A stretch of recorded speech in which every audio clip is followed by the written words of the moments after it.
abin da nake so ka fahimta wannan mutumin dattijo ne ya haife mu.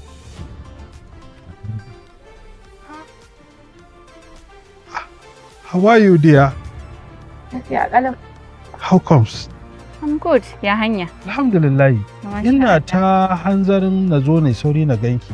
Wato amma kuma ina zuwa sai rai na ɓaci. Farko na fara da mai gadi.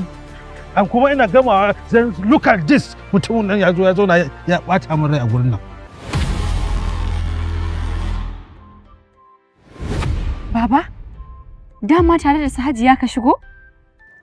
Yanzu muka zo shi ya ce bari na zauna dan sha iska nan su kuma sun shiga ta can kofar baya.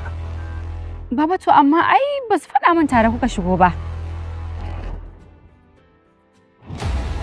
Tare muka zo miki bazata. Sai kuma gashi ni aka ma bazata.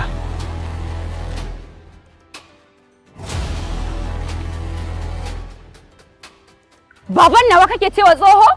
Ai ba ma iya wannan ba. Wai kira na yake da ɗan maula. Wani ne ɗan maula a gidanki. Ya faɗa ba ni na faɗa ba shi ne. Ɗan maula? Baban nawa kake cewa ɗan maula? Oh, sweetheart. Biggest scandal. Eh? Sweetheart. Baba.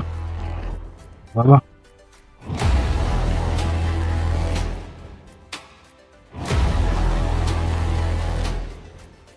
Baba don Allah ka gafarce ni ka yi haƙuri. Duk waɗannan abubuwan da suka faru ni ce na janyo. Sadiqa kake damu. Ba laifinki ba ne. It's not your fault. Kin ji? Gafarce mu baba. Babana. Baba kai man aikin gafara. Wallahi tallahi ban san kai bane. Wallahi ban gane ka ba.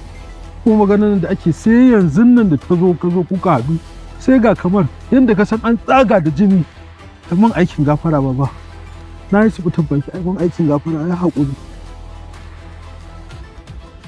Ni faɗan maula ne. Na zo maula ne gidanta. Amma kai Allah ya isa tsakanina da kai. Mahaifin nawa za ka wulaƙanta? Ka wulaƙanta zuciyata? Ban taɓa yin magana mai ƙarfi a kusa da ma mahaifina ba. Ya haƙuri dai, ya haƙuri. Haba masoyiyata, haba sun yi otawa, shi min aikin gafara ku yi min afuwa, wallahi ina jin hauni. Ban san baba ba ne, da na san baba ne zan faɗi waɗannan mugan kalamai akan baba. Haba Bashir, to ai ko ba mahaifina ba ne wannan yayi girman da zaka mutunta shi ka daraja shi. Ashe dama haka halinka yake baka da hali mai kyau? Sadiqa, ko kaɗan. Wannan watakila ma baya ganin girman iyayensa. Baba, kaka ce haka wallahi tallahi ni abin nan.